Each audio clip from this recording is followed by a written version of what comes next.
नमस्कार। तथ्य में आपका स्वागत है। मैं हूं मनीष अवस्थी। जी हाँ, तथ्य में आज हम बात करेंगे कि कैसे गच्चा खा गया दुनिया के सुपर पावर देश का महामहिम। मैं बात कर रहा हूं रूस की।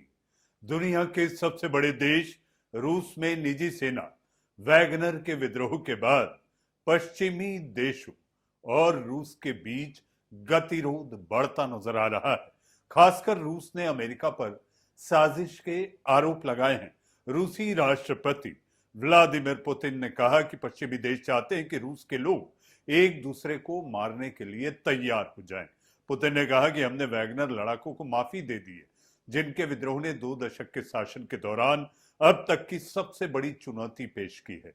वहीं पूरे प्रकरण पर अमेरिका की ओर से कहा गया है कि रूस में हुए सैन्य विद्रोह से हमारा कोई लेना देना नहीं है। पूर्व अमेरिकी रक्षा सचिव लियोन पेनेटा ने सैन्य विद्रोह को पुतिन के नेतृत्व की कमी बताया है, कमजोरी।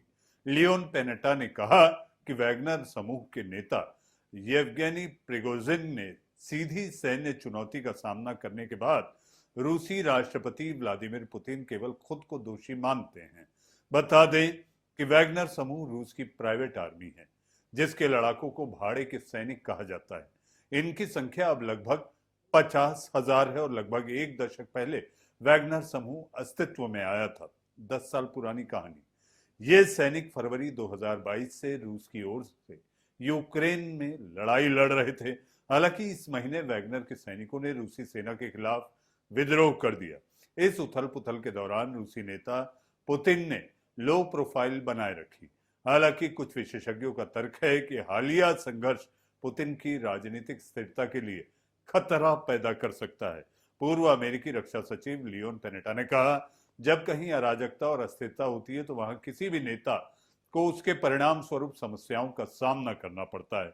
लेकिन विशेष रूप से पुतिन जैसे तानाशाह जो सत्ता पर काबिज हैं, उनका ये मानना है कि रूस में जो कुछ भी हो रहा है वो उसे काबू में कर लेंगे।